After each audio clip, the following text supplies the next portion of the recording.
2016, eu participei de um trabalho voluntário para a Unicef para acompanhar a situação da criança e do adolescente indígena.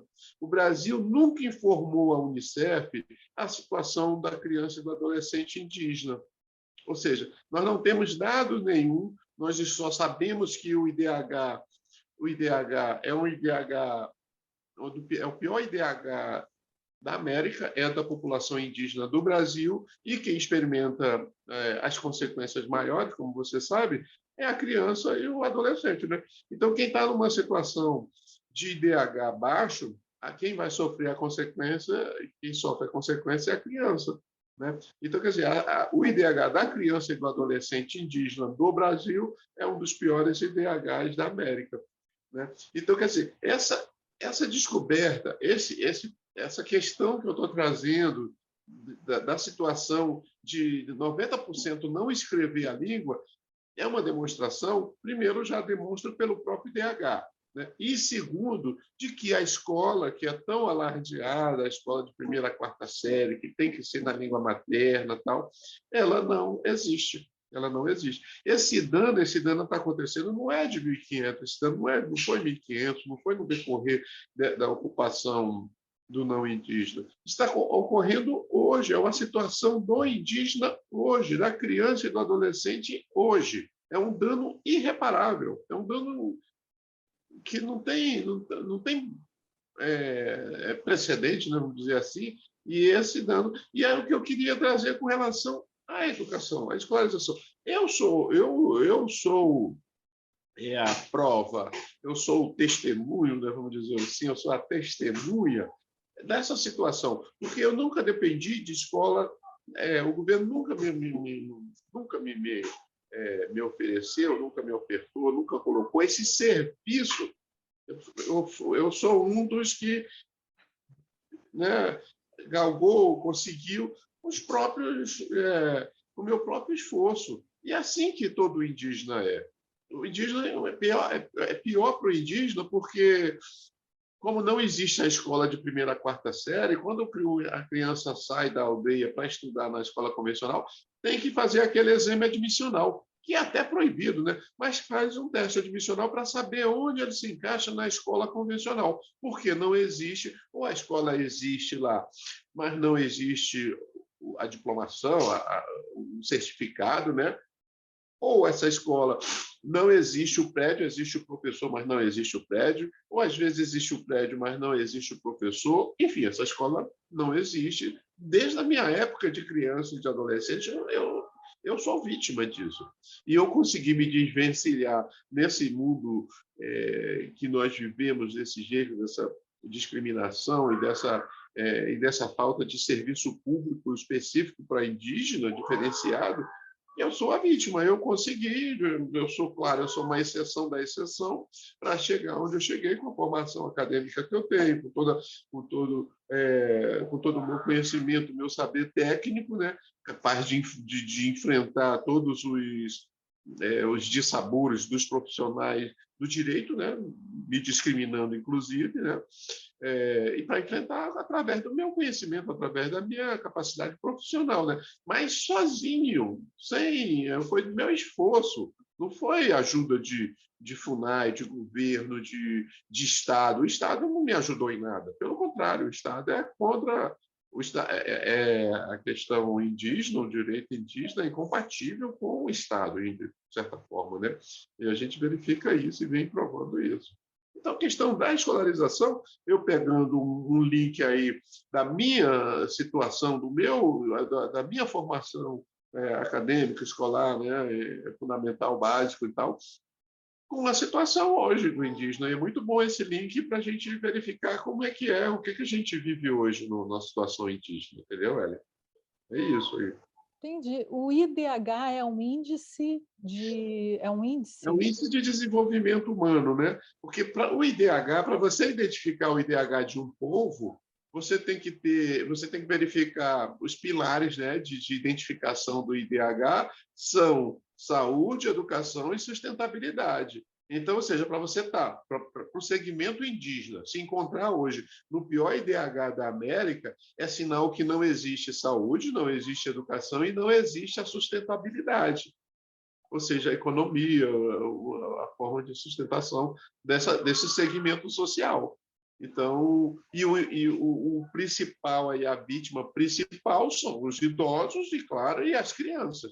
Então, isso que eu estou falando, na questão da educação, você identifica pelo IDH e pelo... Hoje, se você fizer a pesquisa hoje, as crianças até... Adolescentes, né? Vamos pegar até 18, exageradamente, eu posso afirmar 20 anos. Quem tem 20 anos, quem é indígena, falante de língua, com 20 anos, hoje, 90% não escreve, não sabe escrever a sua língua. Ou seja, não foi escolarizado na língua materna. Pode até ter sido escolarizado como eu, no meu caso, né? Mas da escola indígena. Fora da escola indígena.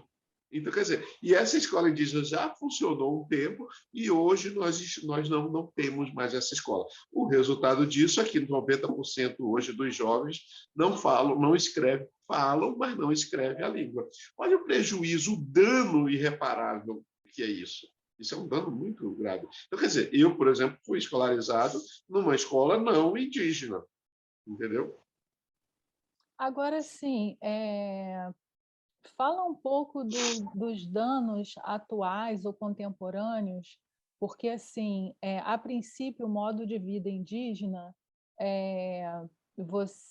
a princípio, você não precisaria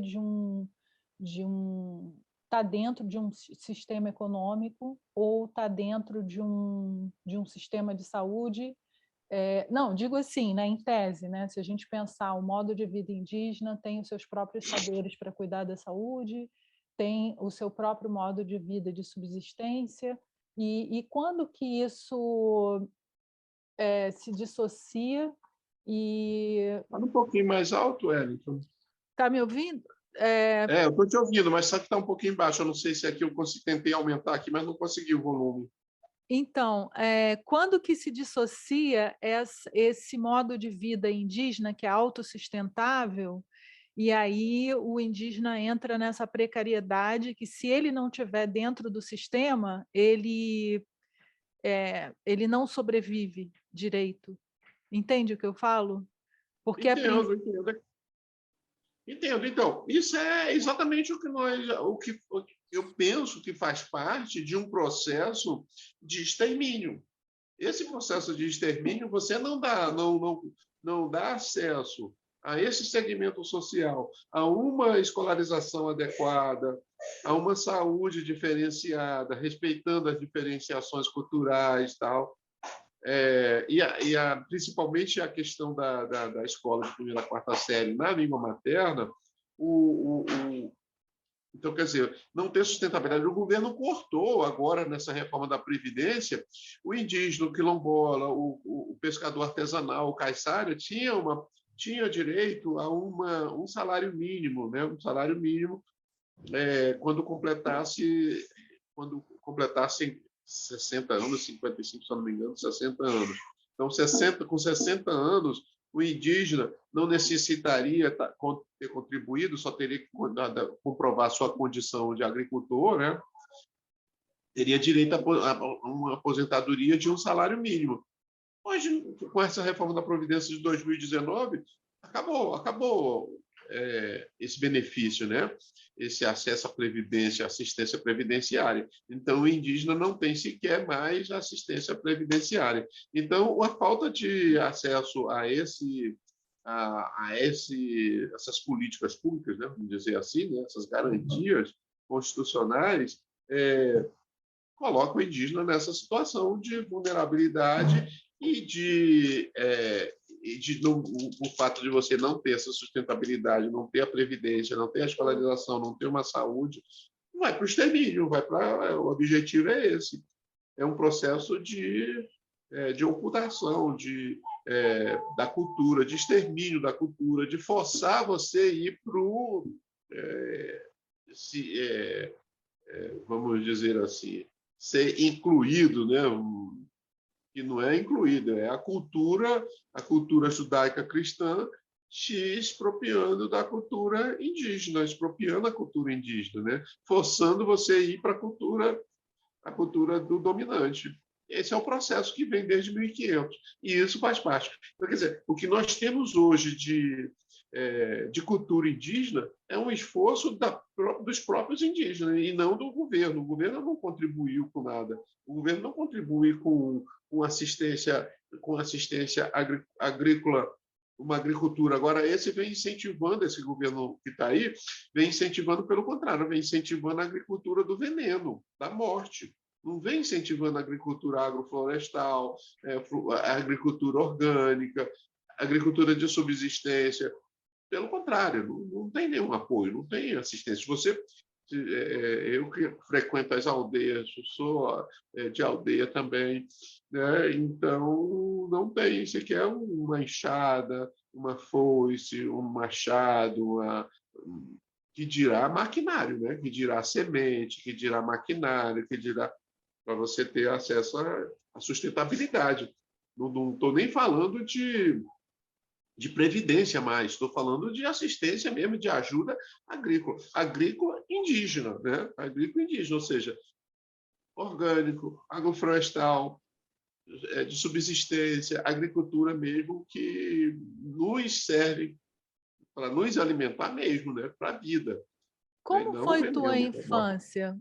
Como foi tua infância, assim, tipo, eh, o que que você comia? Como que as pessoas se organizavam? Precisava comprar coisas, precisava comprar coisas de fora ou você tinha tudo ali da terra? Eu fui criado no Rio Mearim, né? Eu fui, então quer dizer, o Rio Mearim me dava praticamente tudo e a floresta dava tudo também, né? Então a gente tinha terra, tipo, comia tudo orgânico, né? Era tudo fresquinho, né? A terra nos dá tudo, né? A floresta e o rio também. Então, quer dizer, é uma vida, eu ainda tento manter mais ou menos a minha alimentação a esse nível, né? Nós fazemos a nossa farinha, a mesma farinha, farinha de Cuba, né, que o pessoal chama, o tiramos arri, né? A mesma farinha de 1500, a mesma farinha de sempre, que é uma farinha mesmo que nos alimenta, que é um complemento alimentar fabuloso, né? Que é rico em potássio, rico em redução de proteínas, de vitaminas e sem calorias, né? A Então, quer farinha de dizer, mandioca, você diz. é a farinha de mandioca. Então, quer dizer, eu me alimento com ela até hoje, né? Minha casa, na aldeia que eu moro, nós temos uma casa de farinha, né? Então, nós produzimos com tudo funcionando direitinho. O catitu, que é aquele que moe a mandioca, né? A prensa, nós temos catitu, nós temos um forno grande, um forno bom. Então, quer dizer, que se estivesse em todas as aldeias, seria uma sustentabilidade na alimentação muito boa. Não dependeria de cesta básica, que às vezes as aldeias ficam dependendo de cesta básica. Se tivesse um incentivo mínimo, básico, para você ter uma coisa simples, cada aldeia, o governo não gastaria nem R$ 5.000 para montar toda essa estrutura que eu estou falando para você. E, no entanto, não existe isso, não existe apoio nenhum. Enfim, está no IDH que eu te falei, esse IDH aí. Entendeu, Hélio? Sim, Mas é porque isso. bom, tem muito assunto aí. Eu queria te perguntar, porque eu estou dentro dos temas das tecnologias, e assim, é muito interessante a gente ver que uma parte do mundo está muito interessada na inteligência artificial, nos robôs, né? E aí, assim, por exemplo, como estão os indígenas em termos de inclusão digital, de uso de computadores, e mesmo se tem essa inclusão, isso é bom, isso é ruim, como é que está isso, assim, essa coisa de para que você acha que ter acesso à internet ou a esse meio aí que a gente está conversando, até que ponto isso é muito bom e essencial para os indígenas ou isso é ruim? Isso faz falta, isso não faz falta? Como é que você sente aí essa parte? Muito bem. Olha, essa semana mesmo eu estava conversando com dois professores já com uma formação acadêmica, uma formação já bem avançada, né, vamos dizer assim. E engraçado, você vê, nessa pandemia, nós tivemos muitos colégios, muitos alunos, e os aliás, todos, quem tinha acesso à internet, estudando virtualmente, né? Como é que se chama aí? Online, né? Uhum. Eu te pergunto, qual escola indígena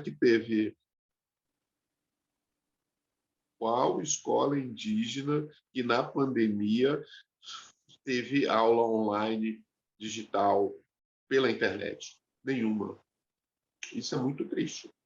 Isso E é eles muito triste. pararam ou eles continuaram a fazer aula em Quer presença? dizer, se nós temos o ensino, se nós temos 90% dos jovens que não escrevem, essa escola não existiu, não existe, e durante a pandemia piorou.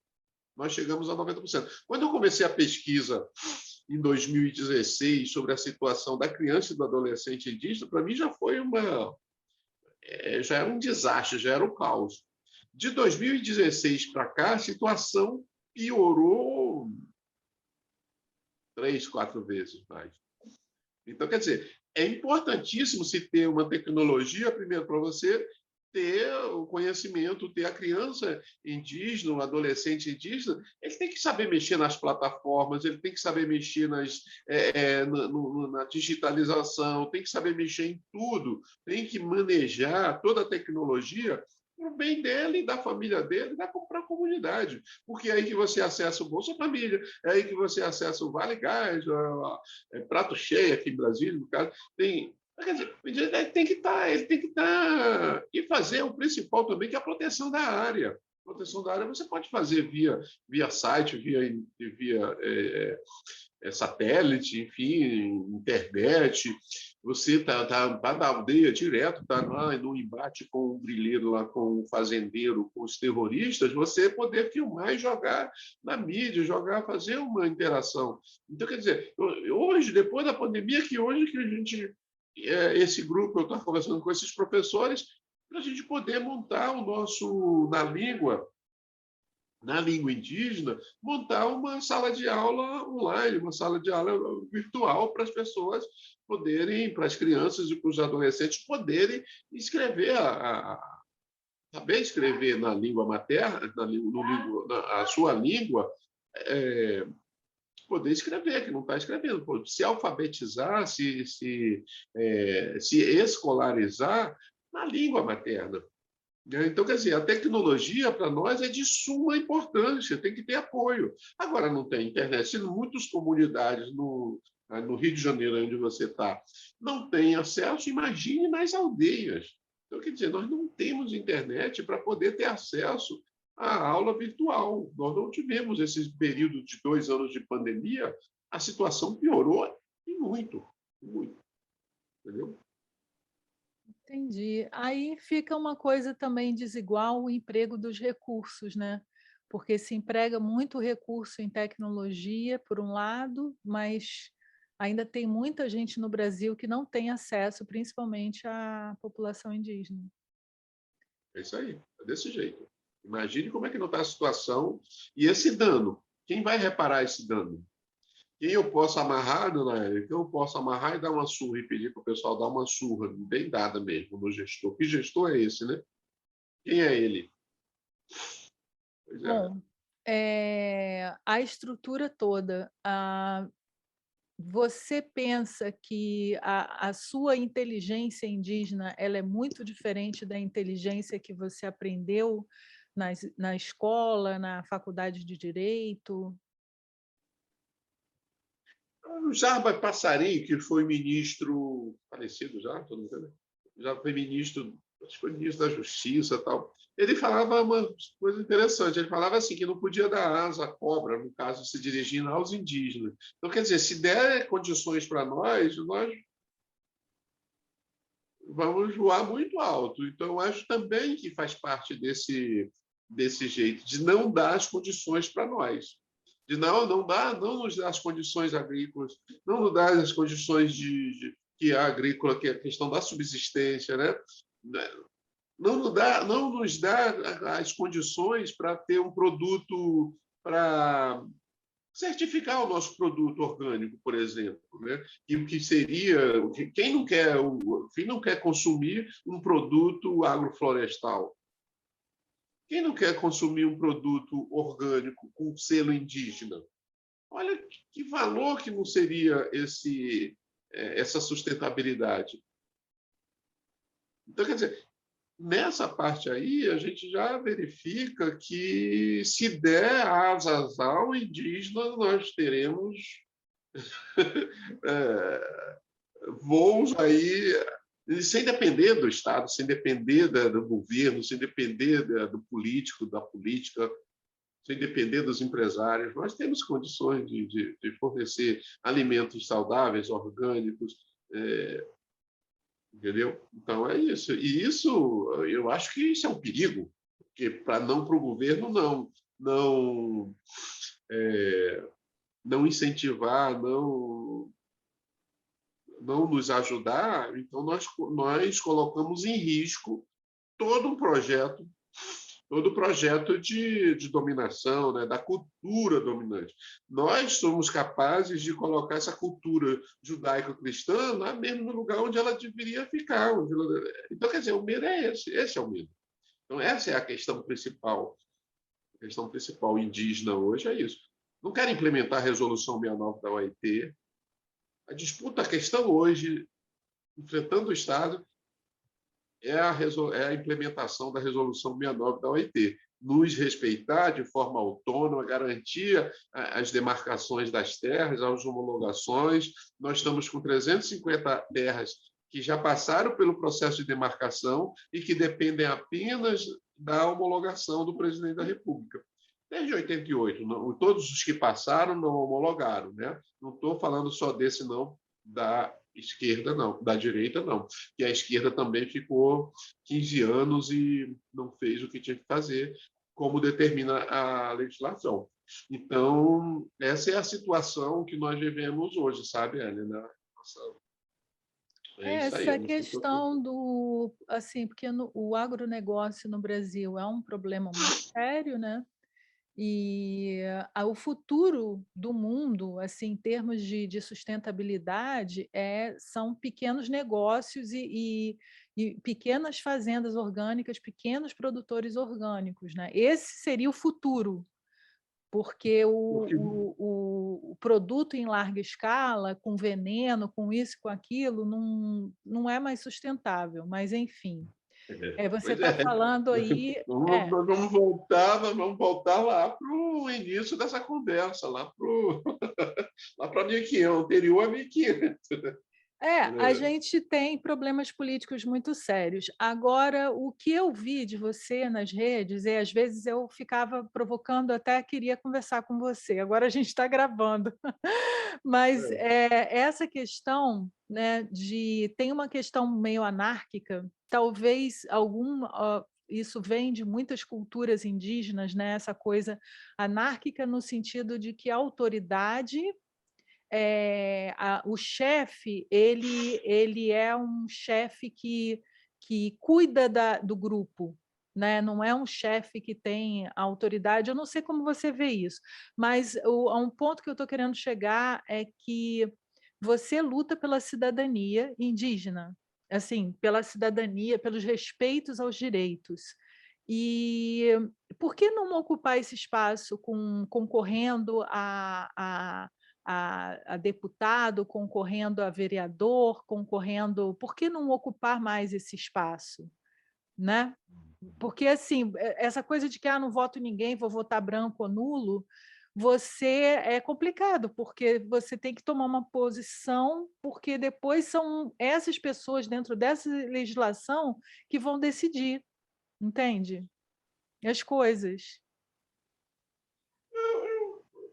Eu não sou contra eu acho que você deveria concorrer também. Agora, eu não sou contra, não. Só que, então, você não quer para você. Aí você não quer uma roupa velha já rasgada lá e vai me dar, é? Não, eu estou falando, não você, alguém. Os Não, porque indígenas, certamente, tem pessoas indígenas que eu, por têm exemplo, capacidade de liderança. mas sequer eu tenho título, né? Eu não tenho nem título de eleitor, já cancelou, então foi cancelado. Às vezes, quando eu preciso viajar assim, preciso tirar passaporte, uma vez eu regularizei meu título, né? Mas eu prefiro não ter título exatamente para não me envolver nessas questões aí de fascismo, né? Porque hoje o fascismo ele é muito arraigado, ele está muito assim aflorado na questão, faz parte da política, né? O fascismo ele só tem fascismo onde tem política, né? Política de Estado, política partidária, política eleitoral, tal. Então eu prefiro não me envolver nessas questões aí partidárias, exatamente para não me confundir. Porque, por exemplo, eu entendo que o fascista do plantão, o mandatário, que ele mesmo se define como fascista, ele não tem. E, aliás, fez campanha, né? Fez campanha promovendo o ódio aos indígenas, inclusive. Ele está aí, né? Quem botou ele lá? Foi o sistema, né? Então eu não quero contribuir com esse sistema. Eu não quero dar nenhum incentivo a esse sistema, né? Um sistema de representação.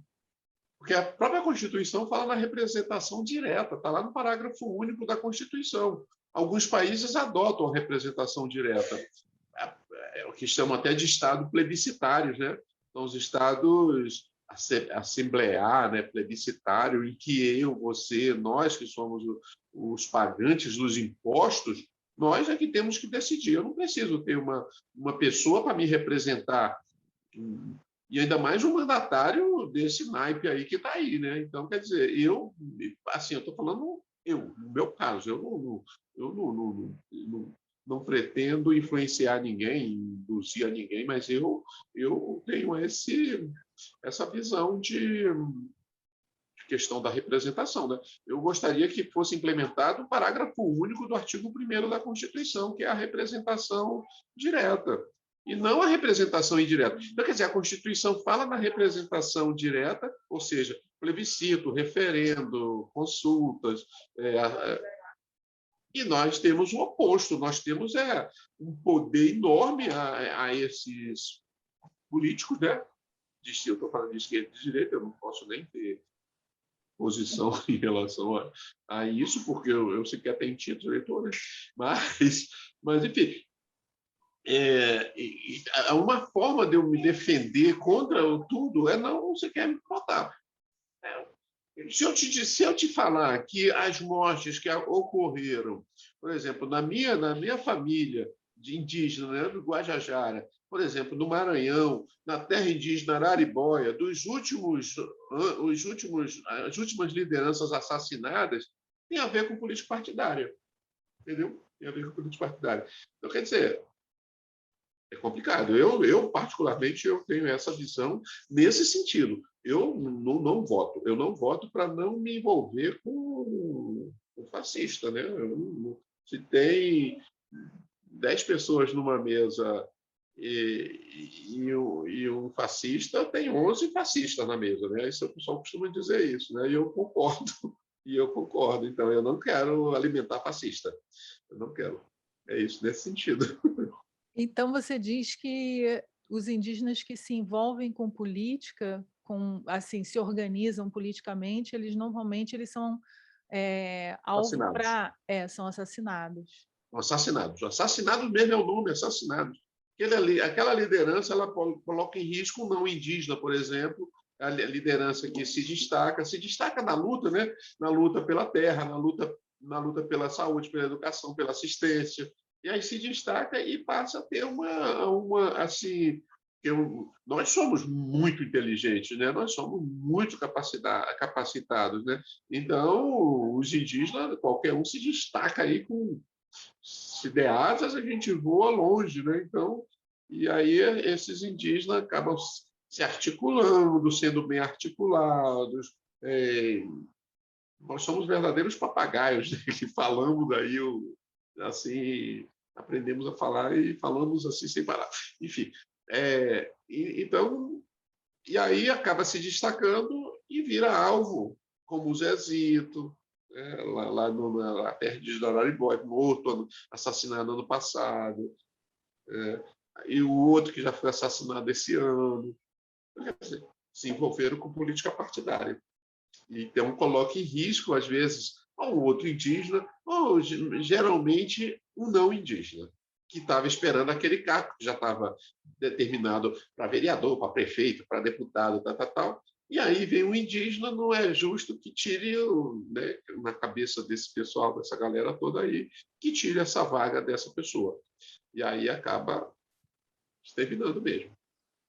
Aí junto o inútil ao desagradável.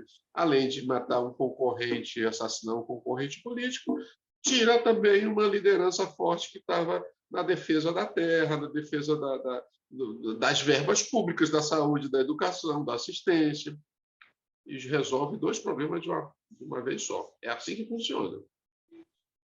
Barra pesada mesmo. Agora, quem consegue...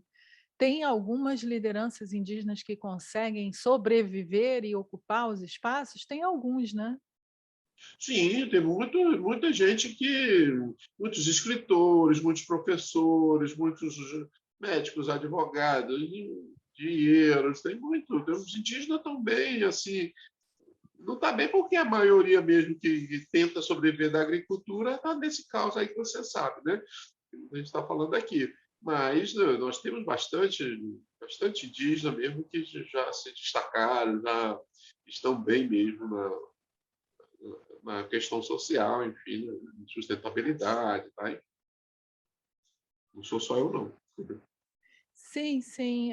Pensei em termos de liderança política mesmo. Eu ouvi falar de alguns, mas não sei se... Tem alguns ativos, né? Lideranças políticas concorrendo a cargos. Sim, tem a Joênia Wapichana, uma liderança muito forte. Ela é uma advogada muito competente, uma advogada de tribuna. Né? Eu acompanhei a defesa dela na Raposa Serra do Sol, excelente defesa. Né? Então, é muito bom ter uma indígena, né? Mas eu não incentivo ninguém, não. Eu acho que nós temos que nos organizar por fora do Estado. Entendi. E, bom, a gente falou da tecnologia precária, acesso à educação precário. Como é que você vê aí vamos dizer, qual é o seu sonho dourado para a gente... Assim, antes de você falar do seu sonho dourado, deixa eu te perguntar, a questão das alianças, né? Como é que você vê as alianças entre as pessoas que vêm de linhagens diferentes, né? Indígenas de linhagens diferentes, e entre as pessoas que são simpáticas à causa, né? E se você for ver direitinho, né? Eu, por exemplo, achava que eu era só simpática à causa e, de repente, eu tenho uma parte do passado indígena da minha família que foi apagado e estava super presente. Estava super presente, mas foi apagado, porque você não pensa. Então, tem muita gente que tem, e aí quando você vê, não é nem só uma simpatia, né? Porque tem tribos que foram extintas, né? E tem pessoas que são remanescentes aí dessas tribos extintas. Então, de certa forma, como é que você vê aí essas alianças para pensar? Porque, por exemplo, eu venho de uma tribo extinta e eu fui educada nessa cultura. Como é que você vê a questão das alianças gerais? O que a gente pode fazer junto para ter uma sociedade mais justa no Brasil? Alina, pega um exemplo. Todas as lutas nossas, né, nós, pelo menos o grupo que eu participo, a luta que eu venho atuando, as nossas alianças são o movimento LGBT, população de rua, os movimentos sociais mais assim efetivos. Então, nós nos identificamos, nossas alianças, nós priorizamos, né, as populações tradicionais das regiões onde nós estamos, né, a população mais assim que identifica, que tem o mesmo que tem a mesma situação que nós, né, indígena, né? Então, essas são as nossas alianças. Pelo menos eu tive embates ali ferrenhos, ali no Maracanã, por exemplo, com os outros indígenas que achavam que essa aliança nossa era uma aliança ruim, né? Bom, eu já sou o contrário, né? Eu tenho uma visão de que essa nossa aliança é aliança para sempre, né? É para o futuro, é para pensando lá na frente. Quem faz aliança, os políticos partidários, tem gente, eu não sou contra, não, entendeu? Você fazer uma aliança político-partidária está importante para eles, para aquelas pessoas que estão ali, para a gente também. A gente faz aliança se tiver uma coerência, se tiver. Tem um livro muito interessante que é do professor Zanoni, da USP. Ele é antropólogo, né, um doutor em antropologia, e ele escreveu um livro muito interessante. Ele é fininho, esse livro, muito interessante, que chama-se Conflito e Coesão, que pega exatamente toda a vida cosmológica, política, religiosa do Guajajara, trabalha acima do Guajajara. Pega a questão dos ritos de passagem do Guajajara, tanto da festa do menino, do rapaz, como da menina moça, né? Da moça. Quando entra na puberdade, o menino, e quando entra na monarca, a menina. Né? Então, quer dizer, ele faz esse trabalho, um trabalho muito interessante, um livro muito curtinho, e ele fala exatamente essa questão do conflito e da coesão.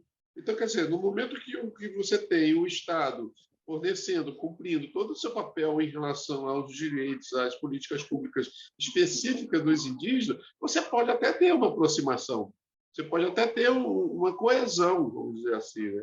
Mas são poucos os momentos em que o Estado vem cumprindo esse papel. De 1500 até hoje, foram em poucos períodos o Estado cumpriu a sua atribuição, né, vamos dizer assim, de implementar as políticas públicas específicas dos indígenas. Pouco tempo. Mas a aliança a gente fez. Eu lembro que lá no Maracanã nós fizemos uma aliança com o pessoal do metrô, ali do metrô, com o pessoal da Fred Reis, que era uma escola ali perto, também que é dentro do Maracanã, né? Do Júlio de Lamares, do Célio de Barros, né? Dos atletas ali. Então, a gente fez essa aliança e fez aliança com os torcedores também, né? Então, quer dizer, é uma aliança que a gente optou de fazer com um segmento que está sofrendo as mesmas consequências que os mesmos danos, né, que nós, indígenas. Né? Então, essa aliança a gente faz nesse sentido. E eu acho muito interessante fazer isso. E nós conseguimos ali no Maracanã, ali nós conseguimos eu fico muito orgulhoso de ter conseguido duas questões importantíssimas. Primeiro, os guardas municipais não bater nos camelôs que vendiam produto ali, refrigerante, água e tal. Então, tem um respeito mais com os camelôs, né? Com os ambulantes. Né? E segundo, da autoafirmação, da autodeclaração. Depois do Maracanã, depois da Aldeia Maracanã, de 2006, nós tivemos um número muito grande de autoafirmações, né? De pessoas que se autoafirmaram, se reconheceram, porque o Brasil adota o princípio da autoafirmação, da autodeclaração. Então, a Ellen é indígena, não está querendo ser, tal, mas é indígena, está se afirmando, está se declarando e ponto. Então, é nesse sentido que a gente incentiva que as pessoas, porque nós precisamos, para defender esse direito indígena, nós precisamos de todos. Nós precisamos de todos que entendam que é um direito, tem a ver com vida, para o futuro, para as próximas gerações. Não estou nem falando da nossa geração, das próximas gerações. Se a gente não cuidar agora e proteger, defender, implementar esse direito, nós teremos problemas sérios, gravíssimos. Já estamos vivendo isso, né? Mas, enfim, a aliança é essa. A aliança nossa tem que ser nesse sentido. Olha, obrigada pela conversa hoje. E aí eu vou pedir para você encerrar para falar aí o seu sonho dourado do Brasil indígena que você quer ver. Qual seria? Todo indígena, todo demarcado, todo como terra indígena. O Brasil todo ele tem que ser terra indígena. Esse genocida que está aí, ele fala que o Brasil tem 60% de áreas ambientais. Então, tá bom. Então, já que não quer os 100% do Brasil, então que dê 60% de área como área indígena. Por que eu digo isso? Porque pela Constituição, vou pegar assim, bem simples, bem direto e bem objetivo, na Constituição de 88, essa Constituição nossa que está em vigor, que ainda bem que não conseguiram modificar. Existem se eu não me engano, 110 projetos de lei, PLs, né, e emendas constitucionais, projetos de emendas constitucionais para modificar os direitos, para extinguir os direitos indígenas, né, para acabar com os direitos indígenas. Por quê? Porque o direito indígena é muito... que eu acho que deveria ser um direito para... todos os direitos deveriam ter como base isso. Então, por exemplo, para você diferenciar o que é um direito indígena, terra, né? Vamos pegar o exemplo da terra, né? Terra indígena e terra privada, exatamente qual é a diferença? É a destinação. A palavra-chave é essa, destinação. Então, para a terra, para ser uma área indígena, ela tem que ser dada para os usos, para os costumes e para as tradições indígenas. Ou seja, floresta em pé, agricultura agroflorestal, agricultura orgânica, de subsistência, enfim. Enquanto que na privada, você pode ter destinação para o veneno, para o agronegócio, para a monocultura, para a soja, para o eucalipto, para o capim, que é o que está sendo feito, né? Então, quer dizer, se todo o Brasil tivesse essa função, toda a terra tivesse essa atribuição de floresta em pé, produto orgânico, agroflorestal, nós teríamos pessoas saudáveis, não teríamos esse tanto de gente com problemas psiquiátricos, mentais, né? Porque não é, acho que é uma sociedade doente, e a doença vem exatamente por conta de consumir tudo isso. Não estou nem falando do câncer, nem das doenças que estão dominando aí, mas das doenças a doenças psíquicas, porque é um povo doente que não defende, quem não defende a vida, quem não defende esses valores indígenas, defende a morte, defende o fascismo, defende a intolerância, defende... Então, quer dizer, se todo o Brasil tivesse E outra coisa, a terra indígena é terra coletiva, não é do indígena. O indígena só tem o uso, só é uso frutuário, não tem direito nem ao subsolo, negócio de mineração, esse negócio todo, não tem. Então, quer dizer, por isso que deveria ser, o planeta todo deveria ser indígena, deveria ter essa destinação.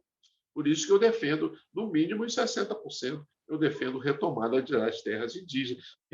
Retomada é tirar do grande capital, dessa destinação que está sendo dada para a terra, e voltar à destinação delas. As retomadas têm esse objetivo, de ressignificar, de devolver a atribuição do manejo da terra mesmo, como ela tem que ser, né, de proteção. Essa diferença é a diferença de cultura. A cultura judaica cristã do capital é uma cultura que não respeita nossos deuses. Meu Deus são os rios, que eu fui criado no rio, ali é meu Deus. A terra que me alimenta, que me dá... É meu Deus, é minha deusa, né? Minha deusa. Né? A floresta é a nossa deusa. Então, essa visão, essa religiosidade indígena, vamos dizer assim, que não é religiosidade, né?